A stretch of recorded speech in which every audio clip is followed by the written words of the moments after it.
কাজে এসেছিলাম বৃষ্টির মধ্যে। 10টা পাখি ছিল, 10টা এইখানে। এখন 2টো পাখি আছে, কারা কারা নিয়ে গেছে বুঝতে।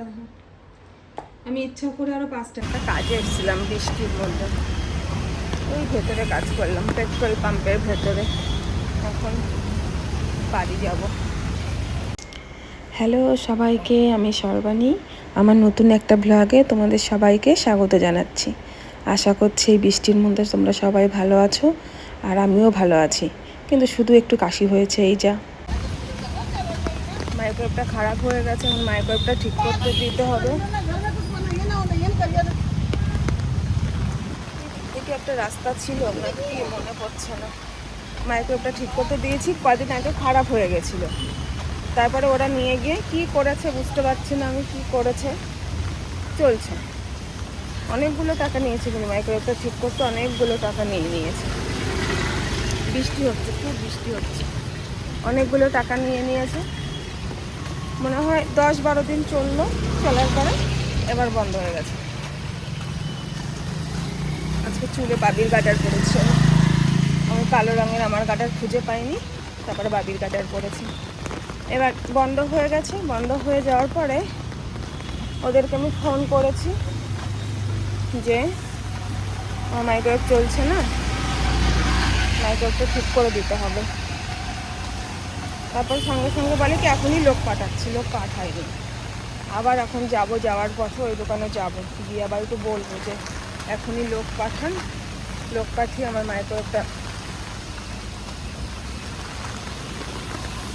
তরকারি ওই সমস্ত গরম করতে কোনো অসুবিধা হয় না, কড়াইতেই হয়ে যায়, কিন্তু ভাত গরম করা যায় না। ভাত গরম করতে গেলে তখন মাইক্রোওয়েভটা হলে সুবিধা হয়। দোকানটা খুলেছে কিনা কে জানে, খুলেছে। যাব এই দোকানে গিয়ে তারপরে কাজ সেরে তারপরে।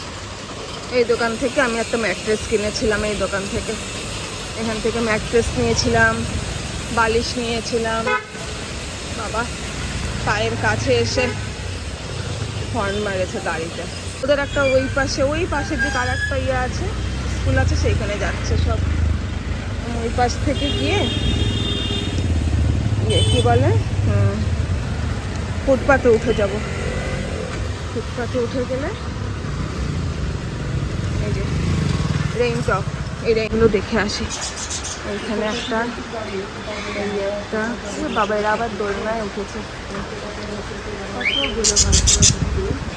প্রত্যেকদিন আসি আর দেখি এদেরকে, হ্যাঁ, একটা দুটো করে কম থাকে। মনটা এত খারাপ হয়ে যায় তখন। এইখানে আগে 10টা পাখি ছিল, 10টা এইখানে।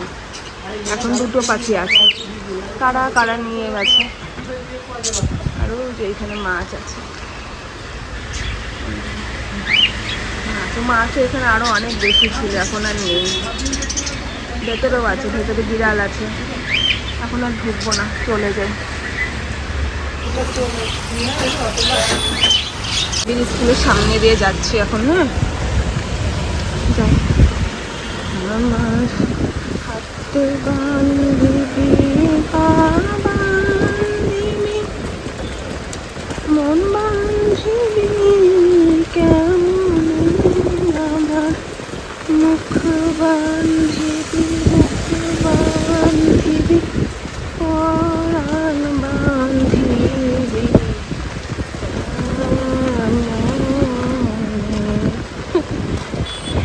আমি এরকম রাস্তা হাঁটার সময় না এরকম গান করতে করতে যাই। আগে তো ভিডিও বানাতাম না, তখন এমনি এমনি গান করতে করতে যেতাম। বাবা এইখানে যা হাওয়া, এখানে আমার ছাতা বন্ধ করে দিতে হবে। বাবা এখানে আর পারবো না, বন্ধ করে ভাত বসিয়ে দিয়ে চলে গেছিলাম। এই যে ভাত হয়ে রয়েছে, এখন একটু কিছু খিদে পেয়ে গেছে। কতক্ষণ লাগলো না কাজটা করতে, কিছু খাবো এখন। থাক, বৃষ্টি থামার কোনো সিনই নেই। এখন বাজে 7টা, কিন্তু বৃষ্টি হয়েই যাচ্ছে, কোনো থামাথামি নেই। রাত হলে আরো বেশি শুরু হয়েছে। রাতের রান্না শুরু করব। ডিম সেদ্ধ বসিয়েছি, বেলা একটু শুয়েছিলাম, মুখ টুক ফুলে গেছে। চুলে তেল দিয়েছি, হ্যাঁ, চুলে তেল দিয়েছি, চুলে তেল দিয়ে এইভাবে বেঁধে নিয়েছি চুলটাকে। থাক এইভাবে বাঁধা থাক। 5টা ডিম সিদ্ধ দিয়েছি, 5টা ডিম সিদ্ধ দিয়েছি। আর রাইস কুকারে ভাত বসিয়েছি, ওখানের মধ্যে আলু সেদ্ধ দিয়ে দিয়েছি। ওখান থেকে একটু আলু নিয়ে নেবো, হয়ে যাবে। বাবারে এই ডিমটা তো খোসায় পুরোই হবে। ডিমটার অবস্থা, আমি ইচ্ছা করে আরও 5টা ডিম, 4-5টা ডিম বেশি, মানে দিলে 1-2টো ডিম বেশি দিয়ে দিই, কথা আটকে যায়। শুধু ভিডিও বানাতে গেলে সব কথা আটকে যায়। 1-2টো ডিম বেশি দিয়ে রেখে কোনটা ফেটে যায়, কোনটা কি হয়। বাবি তো ফাটা ডিম খাবে না, আমরাও খেতাম না ছোটোবেলায় আমরাও খেতাম না। যে ডিমটা ফেটে যাবে সেটা মা খেত, কিন্তু পরে জানলাম যে ফাটা ডিমটাই খেতে টেস্ট বেশি। এটা তরকারি মশলা সব চলে যায়, ওইটাই খেতে টেস্ট বেশি। ওইটার মধ্যে কুসুমটা ভেঙে যেত, তো ওই জন্য আমরা খেতাম না।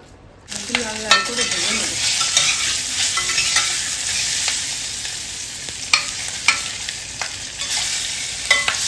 এই আলুটা একটু বড়ো থাকলো না, পরে কেটে দেবো। এই যে আলুটা একটু বড়ো আছে, এটা পরে কেটে দেবো, একটু ভাজা হয়ে যাক তারপর কাটবো।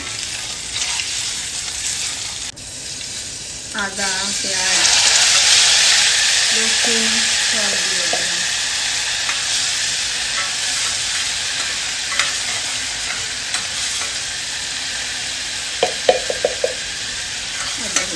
হয়ে গেল।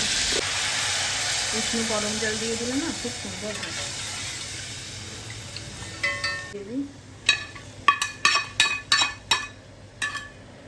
তারপরে হচ্ছে এই আলুটা একটু বললাম না কেটে দেবো, কেটে দিই। এই হয়ে গেল। একটুখানি সময় ফুটবে।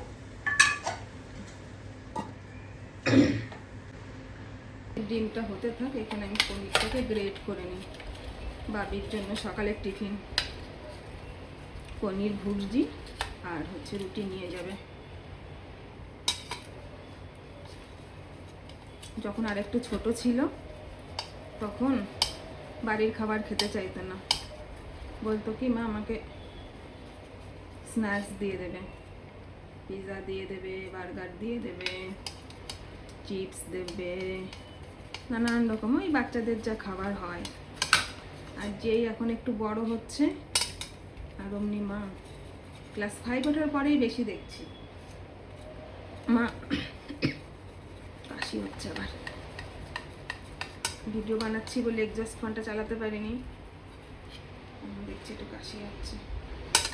বলছে মা আমাকে তোমার বাড়ির খাবার দেবে, তুমি যেগুলো বানাবে সেগুলো। বলছি কেন, এতদিন তো বলতেই যে না বাড়ির খাবার খাবো না, ভালো লাগে না, বার্গার পিৎজা দাও। এখন এটা বলছিস? বলে কি না মা ওই টিফিনের সময় যদি একটুখানি তুমি খাবার বানিয়ে দাও না, ওই টিফিন বক্স খুললে একটুবারে বাড়ির গন্ধ আসে, তখন না মন ভালো লাগে। যে সেটা তো আমি জানি, সেই জন্য তো ছোটোবেলায় দিতাম, কিন্তু তোর তো ভালো লাগতো না। নাইটি পরে থাকলে কি অসুবিধা, নাইটি তো ভালো। আমি তো স্লিভলেস নাইটি পরিনি, আর স্লিভলেস নাইটি পরলেই বা কি, ঘরে থাকি, কেউ আসে না যায় না, কমফোর্টেবল পোশাক যেটা পরি সেটাই। আমি তো আর সিনেমায় অভিনয় করছি না, ঘরের ব্লগ বানাচ্ছি। আর যারা দেখছে তারা ঘরে বসে বসেই দেখবে, তারাও দেখা গেল সব নাইটি পরে, পাজামা, টি শার্ট এইসব পরেই দেখছে। তো কী অসুবিধা হয়েছে? তোমার যদি ভালো না লাগে তুমি দেখো না, তাই বলে এরকম কমেন্ট? নতুন চ্যানেল শুরু করেছি, চেষ্টা করছি, একটু ভালো কমেন্ট লিখলে একটু ভালো লাগতো। এই যে হয়ে গেছে, চলো দেখি ডিমের ঝোলটা কত দূর। ডিমের ঝোলটা হয়ে গেছে, একটু ঝোল ঝোল নামা বলবো, আর একটু ঝোল কমবে, আর একটু ঝোল কমবে। একটু কাছে নিয়ে দেখো, হ্যাঁ একটু কাছে নিয়ে দেখো, বলে আর একটু ঝোল কমবে, তাহলে হয়ে যাবে।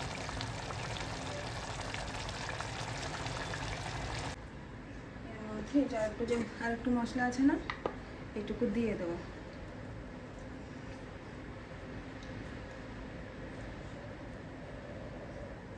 একটু জল দিয়ে ধুয়ে নিয়ে আসি, জল দিয়ে ধুয়ে বাকিটা দিয়ে দিই। জল দিয়ে ধুয়ে নিয়ে এসছি।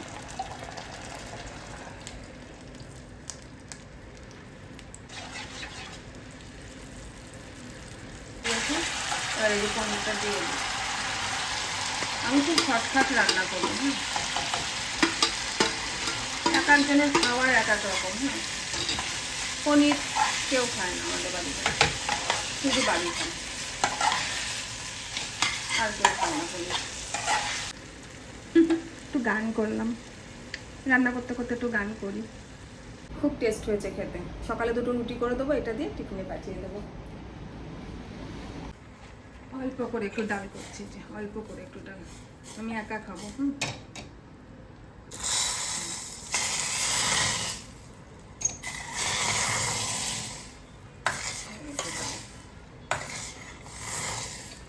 আমি একা খাবো তো, তাই অল্প করে করলাম।